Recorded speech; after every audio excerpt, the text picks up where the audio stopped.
Assalamualaikum warahmatullahi wabarakatuh. Selamat datang di channel Tidak Nyata. Sebelum kita mulai, coba absen dulu dari kota mana saja nih siap dengar kisah kali ini? Tulis kota kalian di kolom komentar. Jangan lupa untuk like, subscribe, dan nyalakan lonceng notifikasi agar kalian tidak ketinggalan cerita seru lainnya. Siapkan nyali kalian. Mari kita mulai ceritanya. Pagi harinya Sundari dan suaminya berangkat belanja ke pasar.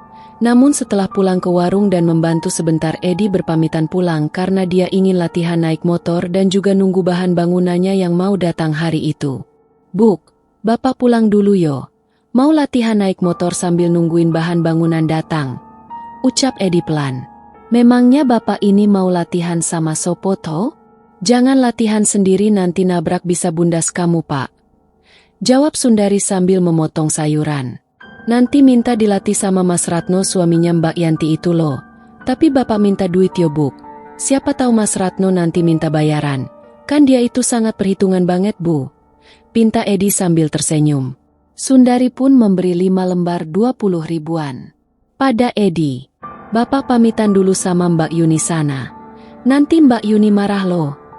"Iyo, Buk, sebentar," jawab Edi lalu bergegas menghampiri Mbak Yuni di dapur.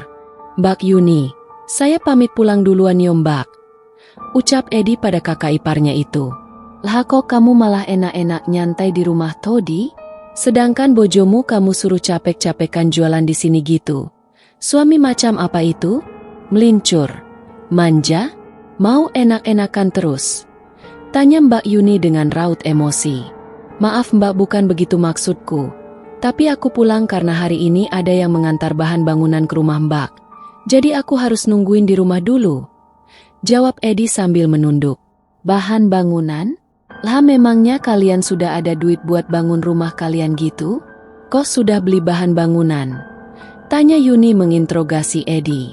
"Mbak Yuni, kemarin kan kami bayar hutang modal usaha kami ini ke Rahayu. Kebetulan kan duitnya sudah ada jadi tak bayar lunas Mbak. Rahayu malah ngasih pinjaman lagi untuk membangun rumah kami Mbak. Katanya biar ndak dihina orang terus. Ya sudah kami terima lawong utangannya itu tanpa bunga dan boleh dicicil loh Mbak," jawab Sundari berbohong pada mbaknya itu. "Oh alah gitu toh? Ya sudah kalau begitu Nduk. Syukurlah kalau niatmu memang mau bangun rumah itu. Lagian rumah itu memang sudah rua banget kok. Kan itu rumah peninggalannya ibu sama bapak dulu. Kita dibesarkan di rumah itu. Yo memang sudah tua dan reot lah," ucap Mbak Yuni sedikit mengingat masa kecilnya bersama Sundari di rumah warisan orang tuanya yang sudah reot itu. "Ya sudah kalau begitu aku pulang dulu yo Mbak," pamit Edi kemudian buru-buru berlalu sebelum diceramahi kakak iparnya itu lagi. Edi pun pulang berjalan kaki seperti biasanya. Dan ternyata kabar kalau Edi kredit motor dan mau bangun rumah sudah tersebar ke seluruh desa. Nyatanya setiap warga yang dia temui di JA selalu bertanya tentang kreditan motornya kenapa ndak dipakai. Sesampainya di rumah, Edi segera mengelapi motor kesayangannya sambil senyum-senyum sendiri.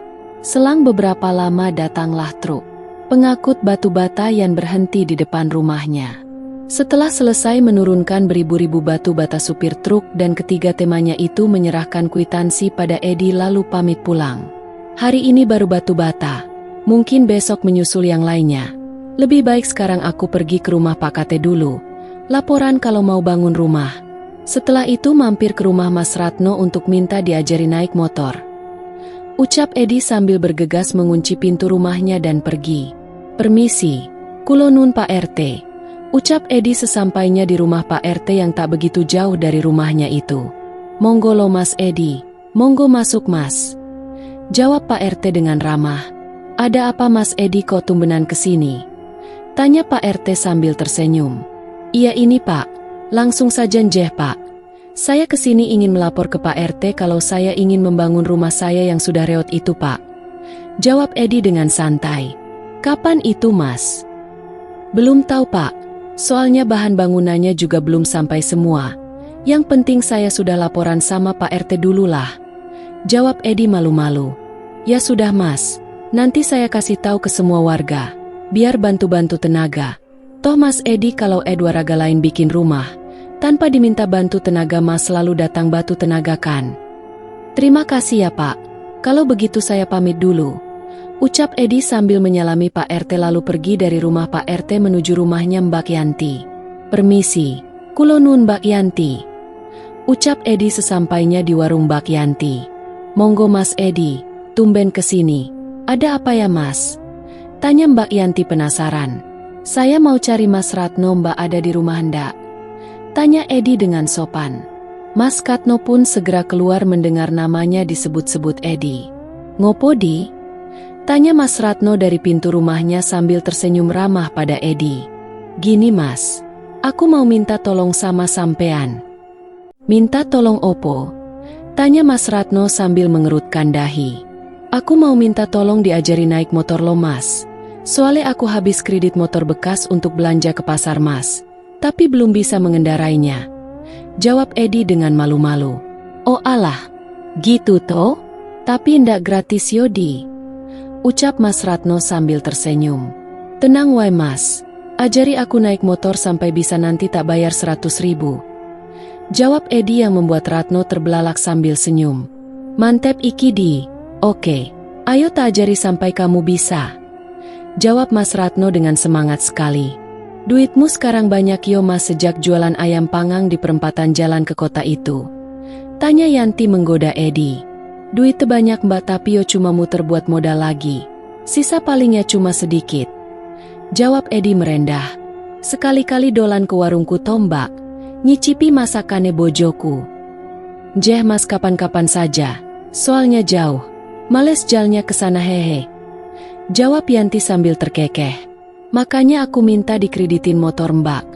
Endak kuat tiap hari mondar-mandir pasar, warung, rumah. Wah pokoknya betis bisa varises semua kalau terus-terusan gitu Mbak. Endak opo-opo asal kuat bayar angsurannya Mas, ucap Yanti sambil berlalu meninggalkan Edi dan suaminya. Akhirnya Edi pun diajari naik motor oleh Mas Ratno sejak hari itu hingga benar-benar bisa mengendarai motornya sendiri. Hari-hari pun berganti. 2 bulan berlalu rumah Sundari yang reot itu kini telah tiada berganti dengan rumah bangunan yang besar dengan 4 kamar yang luas-luas. Dan segala furnitur telah mengisi rumah itu seperti kursi tamu yang bagus. Lemari juga tempat tidur yang empuk telah komplit mengisi rumah itu. Edi yang dulu hanya seorang buruh mencangkul dan sangat desok kain kemana-mana mengendarai motornya dengan pakaian yang bagus-bagus. Warung Sundari semakin hari semakin ramai. Bahkan sekarang bukanya pun hingga jam 7 malam. Karena dagangannya semakin banyak, bahkan dia pun menambah 1 orang lagi bocah temannya Yanto untuk bantu-bantu di warungnya itu. Semakin berlimpah uang yang dia miliki K.A. Sundari seolah lupa jika uang dan emas yang sekarang dia miliki itu adalah hasil dari menumbalkan putra kesayangannya. Sundari dan Edi seolah telah lupa jika Bayu anaknya yang dulu paling disayanginya itu telah jadi tumbal dan jadi budak Kanjeng Ratu di alam gaib. Suatu sore Rahayu mendatangi Sundari di warungnya karena ada yang harus dia bicarakan. Dan sesampainya di warung Sundari, Rahayu disambut dengan senangnya oleh Sundari. "Ri, aku kesini cuma mau mengingatkan kamu. Kita keluar sebentar," bisik Rahayu pada Sundari. "Ada apa Yu?" tanya Sundari penasaran. Sambil mengikuti Rahayu sampai di tempat sepi di samping warungnya. "Ri, 5 hari lagi malam 1 Surolo Ri. Kamu jangan lupa ngasih tumbal," bisik Rahayu pada Sundari yang membuatnya terkejut. "Tapi kan belum ada setahun aku menumbalkan anakku Yu. Masa minta tumbal lagi?" tanya Sundari penuh keheranan. "Ri, kamu lupa ya? Perjanjiannya itu tiap malam 1 suro 1 nyawa lo. Kalau masalah anakmu itu adalah tumbal pertamamu, itu sebagai tanda keseriusanmu mengabdi pada Kanjeng Ratu, dengan syarat harus menumbalkan orang yang paling kamu sayangi. Kalau yang setiap malam 1 suro ini adalah kewajibanmu, kalau kamu ndak kasih, Kanjeng Ratu bisa murka dan bisa saja ngambil 1 keluarga mjagil." Jelas Rahayu yang membuat Sundari kebingungan harus menumbalkan siapa. "Terus gimana caranya menumbalkan seseorang itu Yu?" "Kamu tandai orang itu Ri, seperti kamu kasih duit atau makanan. Tapi sebelum kamu kasih ke orang itu, barang yang mau kamu kasih ke orang itu harus kamu taruh di tempat sesaji yang ada di kamar rahasiamu itu. Lalu pasrahkan pada Kanjeng Ratu untuk mengambil tumbalnya dengan syarat barang yang kamu berikan ke orang itu Ri." Jelas Rahayu. Sundari pun mangguk-mangguk tanda mengerti. Lalu tersenyum pada Rahayu. Ya sudah, aku kesini cuma mau ngasih tahu itu saja Iho Eri. Sekarang aku mau balik, soalnya warungku juga lagi rame ini. Ucap Rahayu lalu berpamitan pada Sundari dan keluarganya. Sepeninggalan Rahayu, Sundari merasa bingung. Siapa yang harus dia tumbalkan malam satu Suro Nantil? Ada apa Rahayu kesini, Buk? Tanya Edi penasaran. Cuma mampir saja itu tadi, Pak. Dia mau ke kota. Jawab Sundar berbohong. Itu dagangan sudah habis semua loh. Bapak tutup warungnya yo, Bu. Iyo, Pak. Jawab Sundari singkat. Setelah membayar semua yang kerja di warungnya termasuk membayar Mbak Yuni dan mengizinkan mereka pulang, tiba-tiba Yanto meminta izin pada Sundari untuk besok tidak masuk kerja. Kamu kecapean tole kok sampai izin besok libur? Tanya Sundari penuh selidik. Endak, Bu, Simbah lagi sakit. Jadi saya berniat besok mau hawa Simbah berobat ke puskesmas, Bu, biar cepat sembuh. Jawab Yanto sambil menunduk. Oh alah, Simbahmu sakit opo yo, wes rapopo, besok kamu libur saja. Bawa berobat mbahmu dulu yo. Ini tak tambahi bayaranmu buat berobat mbahmu le. Ucap Sundari sambil mengulurkan uang 50.000 untuk Yanto. Endak usah, Bu. Duitku sudah cukup kok untuk membawa berobat Simbah. Tolak Yanto dengan sopan pada Sundari. Terima saja le buat berobat Simbahmu lo. Itu rezekinya mbahmu, wes terima saja, ucap Mbak Yun pada Yanto. Ini le terima yo. Untuk bawa mbahmu ke puskesmas besok. Sundri memberikan uang 50.000 itu pada Yanto. Terima kasih banyak njeh, Bu. Semoga rezeki ibu semakin banyak, ucap Yanto sambil menerima duit pemberian bosnya itu lalu berpamitan pulang bersama Mbak Yuni dan satu lagi teman kerjanya bernama Eko. Sundari tersenyum manis. Dia merasa sudah mendapatkan target untuk dijadikan tumbal malam satu Suro nanti. Ayo kita pulang, Bu. Semua sudah rapi tuh. Ajak Edi pada istrinya. Sundari pun pulang bersama anak dan suaminya karena hari sudah malam. Pagi harinya saat sudah kembali dari pasar, Sundari mulai bertanya, mengorek keterangan tentang Yanto dan Simbahnya pada Mbak Yuni di dapur warungnya sambil masak dagangan. Mbak Yuni, memangnya Simbah Yanto itu umurnya berapa toh? Kok sudah sakit-sakitan? Tanya Sundari pada mbaknya.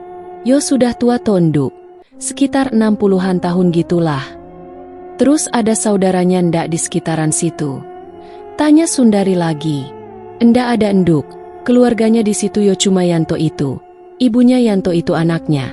Tapi sejak menikah lagi dia tinggal di Lampung sama suami barunya. Yanto ditinggal sama mbahnya itu. Kasihan yo mbak. Mbah Yanto itu namanya sopo to mbak?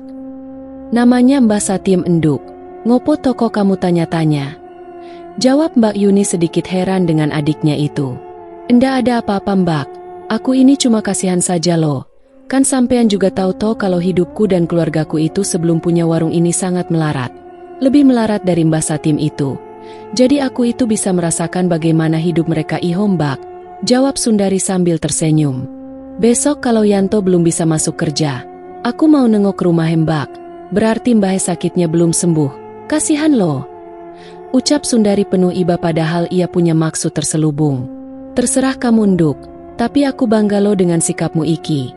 Walaupun hidupmu kini sudah banyak duit tapi kamu ndak sombong enduk. Masih mau prihatin dengan orang yang lebih membutuhkan kayak Mbah Sat itu. Bagus bener enduk sikapmu itu.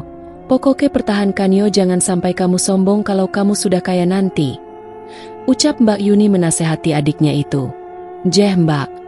Jawab Sundari dengan senyum manis sambil membathin. Aku akan meniru cara Rahayu agar tak ada yang tahu kalau aku punya pesugihan. Mbak, kata Rahayu kalau dagangan kita mau laris, dan rezeki kita mau lancar, kita itu harus banyak sedekah pada orang yang membutuhkan. Ngerti kan usaha Rahayu itu maju banget sampai dia punya 3 warung. Itu karena Rahayu suka sedekah dan membantu orang melarat lombak. Contohnya dia mau membantuku sampai begini. Oh gitu tonduk, ya bagus itu. Dalam agama kita kan juga dianjurkan bersedekah. Dan banyak ulama bilang, tak akan miskin dengan banyak bersedekah, justru rezeki akan bertambah. Balas Mbak Yuni sambil terus sibuk memasak. Tentu saja kekayaanku akan bertambah jika aku bisa menumbalkan 1 orang di malam 1 Suro besok, lusal batin Sundari sambil tersenyum licik. Enduk, kamu itu belajar sholat yang benar, ngaji yang benar. Nanti kalau rezeki berlimpah bisa naik haji sekeluarga itu lebih hebat loh. Tutur Mbak Yuni pada Sundari. Jeh Mbak. Jawab Sundari singkat lalu keluar dari dapur untuk menyiapkan dagangannya. Enak saja nyuruh-nyuruh aku sholat. Kalau aku sama Mas Edi sholat atau ngaji yang ada Kanjeng Ratu bisa murka terus aku melarat lagi dong. Iya kalau cuma kembali melarat lagi. Lah kalau aku sama Mas Edi dijadikan jembatan seperti yang dulu aku lihat itu kan ngerihi batin Sundari sambil bergidik. Keesokan harinya ternyata Yanto tidak masuk kerja lagi. Hanya Mbak Yuni yang datang dan Eko yang menggantikan Yanto untuk mencuci piring. Enduk, tadi Yanto ke rumahku. Pesen minta izin sehari lagi. Katanya mbahnya itu ndak mau minum obat kalau ndak dipaksa sama Yanto. Kan percuma berobat ke puskesmas kalau ndak mau minum obat. Ucap Mbak Yuni sambil tertawa kecil. Yo wes, endak opo-opo lah Mbak. Nanti sore kalau warung sudah tutup aku mau menjenguknya. Jawab Sundari dengan santai sambil tersenyum. Mbak nanti kalau dagangannya sudah matang semua aku mau pulang sebentar saja. Ada yang kelupaan bawa tadi. Sekalian mau jemput Anggi. Kan bocah itu pasti sudah pulang dari sekolahnya. Ucap Sundari pada mbaknya. Lah terus nanti siapa yang ngurusi kasir to enduk kalau kamu pulang? Walaupun sebentar saja kan sudah banyak pembeli. Mendingan sekarang sebelum dagangannya mateng kamu pulang dulu sana. Naik ojek wae biar cepat. Jawab Mbak Yuni sambil sibuk menanak nasi dengan dandang yang besar. Bener juga yo Mbak. Mas Dede kalau suruh ngurusi kasir ndak begitu pinter ngitung. Walaupun sudah dikasih kalkulator. Hehe, balas Sundari sambil tertawa. Ya sudah Mbak, aku tak pulang dulu sebentar yo. Pamit Sundari sambil bergegas keluar dari dapurnya. Pak, aku mau pulang dulu sebentar. Dompet kecilku ketinggalan lo. Kamu bantuin Mbak Yuni masak yo. Aku ndak lama kok. Ucap Sundari pada Edi yang sedang mengelap etalase tempat makanan. Iyo Buk, naik ojek saja yo biar cepet. Jawab Edi dengan santai. Sundari pun segera keluar membawa bungkusan plastik hitam kecil berisi kembang telon yang dibelinya waktu belanja di pasar tadi. Lalu dia pun memanggil tukang ojek yang mangkal di seberang jalan. Sesampainya di rumah dia menyuruh tukang ojek itu untuk menunggu di pinggir jalan. Karena dia mau balik lagi ke warung setelah hajatnya selesai. Sundari segera menuju kamar rahasianya dengan membawa kembang telon juga duit 50 ribuan 2 lembar. Sesampainya di kamar segera disiapkan sesaji berupa kembang telon juga dupa dan ubur rampel lainnya di sebuah nampan. Tak lupa dia menaruh duit 50 ribu 2 lembar itu di dekat sesaji tersebut. Setelah menyalakan dupa di dekat sesaji Sundari lalu duduk bersila sambil membaca mantra pemanggil Kanjeng Ratu yang telah diajarkan oleh Rahayu padanya. Selang beberapa lama bersemedi sambil komat kamit membaca mantra, tiba-tiba muncullah di hadapannya sesosok perempuan yang sangat cantik berambut panjang dan memakai mahkota di kepalanya. Seketika Sundari tersentak dan menahan nafas sebentar. Saat dia melihat sesosok perempuan cantik itu hanya wujud sampai sebatas pinggang ke atas saja, sedangkan pinggang ke bawah adalah wujud ular yang besar sedang melingkar di hadapannya. Ada apa kamu memanggilku Sundari? Tanya sosok perempuan cantik berbadan ular itu. Maaf Kanjeng Ratu. Saya menghadap panjenengan untuk memberitahu jika saya sudah mendapatkan tumbal untuk malam 1 soro besok. Jawab Sundari sambil menyembah sosok perempuan berbadan ular itu. Siapa tumbalmu? Mbah Satiem. Dia simbahnya Yanto anak yang kerja di warung saya Kanjeng Ratu. Jawab Sundari. Dengan apa kamu memberi tanda? Dengan uang ini Kanjeng Ratu. Nanti setelah warung saya tutup, saya sendiri yang akan memberikan uang ini padanya, jawab Sundari sambil menyembah. Baiklah, aku akan mengambil tumbalmu tepat malam 1 suro nanti. Berikan uang itu padanya, ucap perempuan cantik berbadan ular besar itu lalu menghilang dari hadapan Sundari. Setelah yakin perempuan cantik itu pergi, Sundari segera memasukkan 2 lembar uang 50 ribu itu ke dalam sebuah amplop putih kecil, lalu memasukkan ke dalam dompetnya. Segera Sundari meninggalkan kamar rahasia itu lalu menguncinya lagi dan buru-buru keluar rumah untuk kembali ke warungnya. Kok lama banget, Mbak? Hampir 1 jam aku nunggu di sini loh. Tanya tukang ojek yang menunggunya itu pada Sundari. Maaf mas, nyari dompetnya ini loh yang lama. Aku lupa naruhnya. Jawab Sundari berbogong sambil naik ke boncengan motor tukang ojek itu. Dari kejauhan Nuning menghampiri Sundari yang sudah duduk di boncengan tukang ojeknya. Duh, ada orang kaya baru. Sekarang kemana-mana ndak mau jalan kaki lagi ya Ril. Sindir Nuning sambil mencibir. Maaf Ning, aku buru-buru lo mau ke warung. Ini tadi balik pulang karena dompetku ketinggalan. Jawab Sundari berbohong. Halah, sombong banget kamu sekarang. Sok sibuk, sok kaya padahal punya warung modal utangan. Punya rumah bangunan juga modal utangan lah, kok gayamu kayak orang kaya saja. RI kemana-mana naik motor, naik ojek sok manja. Kamu itu ibaratnya kere munggah belo RI. Itu pepatah yang menyebut orang-orang seperti kamu gitu. Ucap Nuning dengan lantang dan kemayu. Dengar Yoning, aku ndak punya masalah sama kamu. Aku juga ndak mengganggumu. Usahaku modal utangan. Rumahku juga modal utangan, itu semua yang utang aku. Yang membayar juga aku dan utangku ndak ke kamu. Jadi jangan nyinyir terus kalau kamu merasa ndak aku rugikan Ning. Sudahlah, maaf yo, aku harus kembali ke warung dulu soal masakanku belum mateng Ning. Dan maaf yo, ndak ada waktu mendengar hinaanmu, ayo mas jalan. Jawab Sundari sambil menyuruh tukang ojek itu menjalankan motornya meninggalkan Nuning yang menahan emosi. Dasar bener kamu ini kere munggah bel tenan ko RI. Sombong banget. Teriak Nuning pada Sundari yang sudah jauh. Kalau saja aku ndak pengen memamerkan kekayaan dan kesuksesanku nanti padamu, sudah aku jadikan kamu tumbal Ning. Batin Sundari sambil tersenyum. Sesampainya di warung, Sundari segera membayar tukang ojek itu dan memberinya bonus karena sudah menungguinya. Wah, ini bayarannya kebanyakan lombak. Ucap tukang ojek itu pada Sundari. Endak opo-opo mas, anggap saja bonus buat sampean karena sudah nungguin tadi. Apalagi harus enderin kompor meleduk ngoceh tadi. Jawab Sundari sambil tersenyum. Terima kasih yo mbak. Ucap tukang ojek itu lalu pergi dari warung Sundari. Kok lama banget debuk, kan ngojek mosok masih jama? Tanya Edi saat Sundari masuk ke warung. Ini topak, ibu lupa naruh dompetku ini. Jadi nyari dulu. Sudah gitu mau balik malah dihadang kompor meleduk lagi, kan lama jadinya, jawab Sundari. Kompor meleduk itu opo debuk? Tanya Edi penasaran. Itu loh, mantan pacarmu dulu, si Nuning yang ngadang ibuk, terus ngoceh, nyinyiri ibuk sampai lama banget. Rasane pengen tak remes bibir yang lancip itu.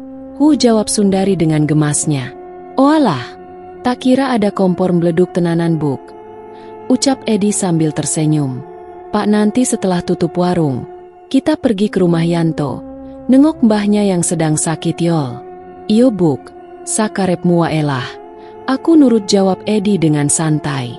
Sundari pun kembali membantu Mbak Yuni masak di dapur dan juga menyiapkan segala dagangannya. Opo yang ketinggalan tonduk? Tanya Mbak Yur pada Sundari.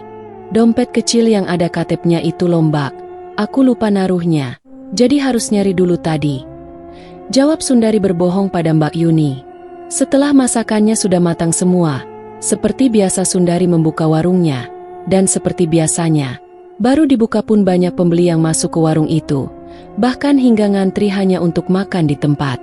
Tak hentinya para pembeli itu keluar masuk warung Sundari silih berganti hingga sore hari. Dan memang kebanyakan para pembeli itu adalah para pengendara yang melewati jalan raya di depan warungnya. Tak ada waktu untuk bersantai bagi Edi dan Sundari juga Mbak Yuni. Jangankan untuk duduk bersantai, bahkan untuk istirahat makan siang saja mereka harus bergantian agar tak membuat para pembeli menunggu. Hingga saat senja selesai waktu maghrib, dagangan Sundari pun sudah habis.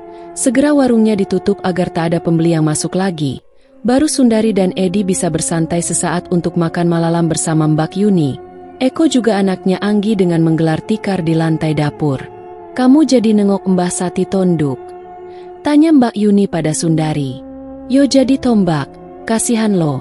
Lagian kalau sampai Yanto besok hendak masuk lagi bisa kerepotan kita Mbak. Jawab Sundari sambil makan. Mbok yo cari karyawan satu lagi tonduk. Wong jualanmu semakin rame gini lo. Kasihan para pembeli itu kadang nunggu lama. Betul banget Mbak. Aku juga mau kasih saran gitu tadi sama Buke. Sela Edi dengan mulut yang penuh dengan makanan. Kamu itu sudah tua kok enggak ngerti sopan santun todi. Mulut penuh makanan gitu kok bicara. Bentak Mbak Yuni sambil menatap Edi yang diam menunduk. Maaf Mbak. Jawab Edi sambil meneruskan makannya. Untung sampean bake bojoku Mbak. Kalau bukan sudah aku pecat sampean. Batin Edi dongkol pada kakak iparnya yang galak itu. Ya sudah, sampean cari saja Mbak. Barangkali tetangga sampean ada yang mau kerja di sini, jawab Sundari dengan santai. Iolah, esok tak carikan kalau ada, ucap Mbak Yuni yang sudah bersiap mau pulang. Setelah mendapat upah dari Sundari, Mbak Yuni dan Eko pun pamit pulang duluan. Lalu Sundari pun menghitung duit hasil jualannya hari itu dan memasukkan ke dalam tasnya. Kemudian mengajak suaminya dan anaknya untuk pergi ke rumah Yanto menjenguk mbahnya yang sedang sakit. Jarak rumah Yanto dengan warung Sundari sebenarnya tak begitu jauh. Justru lebih jauhan jarak rumah Sundari ke warungnya. Apalagi jika ditempuh dengan mengendarai sepeda motor, tak butuh waktu lama mereka pun sudah sampai di rumah Yanto. Kulonun, ucap Sundari sambil mengetuk pintu rumah Yanto yang gelap. Karena belum bisa memasang listrik persis seperti rumah Sundari yang lama. Monggo, jawab Yanto sambil membukakan pintu rumahnya itu. Yanto terkejut ketika membuka pintu. Meski dalam keremangan malam dia bisa mengenali kalau yang datang itu adalah bosnya.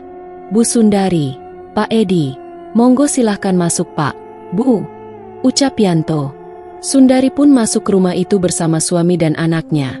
Rumah itu tampak gelap dan suram, hanya diterangi 2 buah lampu ublik atau pelita yang terbuat dari kaleng susu diisi minyak tanah lalu dikasih sumbu dari kapas. Mbahmu belum sembuh tole? Tanya Sundari pada Yanto. Alhamdulillah sudah baikan Bu. Cuma Simbah hendak mau minum obat kalau hendak saya paksa. Jadi maaf ya Bu jika hari ini saya tidak bisa kerja. Endak opo-opo le. Yang penting Simbah cepat sehat. Ini ada sembako buat Simbah, jawab Sundari sambil menyerahkan seplastik besar sembako pada Yanto. Lalu mendekati mbahnya Yanto yang terbangun dari tidurnya. Terima kasih Bu, malah ngerepoti ibu ini jadinya, ucap Yanto terharu dengan kebaikan Sundari. Ada tamu tole? Tanya Mbah Sati pada Yanto. Jeh Mbah, ini bosnya Yanto, nengokin Simbah kesini, jawab Yanto sambil mengenalkan Sundari pada simbahnya itu. Maaf njeh Bu kalau Yanto libur kerja 2 hari ini, ucap Mbah Sati pada Sundar. Endak apa-apa Mbah, kan Simbah sedang sakit. Biar Yanto ngurus Simbah sampai sehat dulu njeh Mbah, jawab Sundari sambil memijit kaki Mbah Satim. Beruntung sekali Yanto punya majikan seperti ibu ini, baik banget. Mana ada bos yang mau nengokin keluarga anak buahnya yang sedang sakit, kecuali ibu sama bapak ini, ucap Mbah Satim dengan haru. Mbah, cepet sehat njeh. Ini sudah malam jadi saya sama suami juga anak saya mau pulang dulu Mbah. Dan ini ada sedikit rejeki buat Simbah, buat beli obat lagi nanti. Mohon diterima njeh dan saya pamit pulang dulu. Pamit Sundari pada Mbah Satim sambil menyerahkan amplop putih kecil berisi 2 lembar duit 50 ribuan yang sudah ditaruh pada sesaji tadi siang. Terima kasih ya Bu, semoga Gusti Allah melimpahkan rejeki pada ibu, jawab Mbah Satim dengan rasa haru. Leyan, ibu pulang dulu yo, jagain mbahmu. Kalau besok belum sehat kamu ndak usah masuk kerja dulu. Wes ndak opo-opo ada Eko yang ngantin kerjamu kok, ucap Sundari sambil menepuk-nepuk pundak Yanto. Apa ibu akan memecat saya Bu? Tanya Yanto dengan raut cemas. Yo ndak tole, kamu tetap kerja di warungku. Tapi urus dulu simbahmu yang sedang sakit ini. Nanti kalau sudah sehat kamu kerja lagi ya. Sekarang ibu pulang dulu. Jeh Bu, terima kasih ya Bu. Ibu sudah baik pada saya dan mbah saya, ucap Yanto sambil mencium tangan Sundari dan juga Edi sebelum mereka meninggalkan rumah itu. Sundari pun pulang dari rumah Yanto dengan tersenyum sambil membathin. Aku akan mengangkat kamu jadi anak angkat yang saat mbahmu nanti jada tumbalku. Batin Sundari merasa lega karena sudah memberikan duit itu pada Mbah Satim. Tinggal tunggu waktunya tiba, malam 1 Suro besok. Kanjeng Ratu yang akan menjemput tumbalnya itu. Bosmu baik banget Yole. Tengok Simbah dikasih duit 100 ribu ini loh, ucap Mbah Satim dengan rasa haru memperlihatkan pada Yanto 2 lembar duit 50 ribu yang diberi Sundar padanya. Jia Mbah, Bu Sundari itu memang baik banget kok. Ini dia juga bawa sembako banyak buat Simbah. Ada mie rebus sama telur juga lombah, jawab Yanto sambil memperlihatkan seplastik besar sembako yang dibah Sundari tadi. Le Simbah pengen makan mie rebus sama telur. Rasanya kayak apa toh? Tolong masakin Yole. Masaklah 2 bungkus. 1 buat Simbah dan 1 buat kamu Le, pinta Mbah Satim pada Yanto. Jeh Mbah, Tak masakin dulu mie sama telurnya?" Jawab Yanto lalu bergegas pergi ke dapur untuk memasak mie buat simbahnya itu. Yanto pun sangat senang karena malam itu dia bisa menikmati makanan kesukaannya yang jarang sekali dia bisa memakannya, tapi malam ini dia akan menikmatinya bersama simbahnya tanpa tahu kalau bahaya sedang mengintai mereka.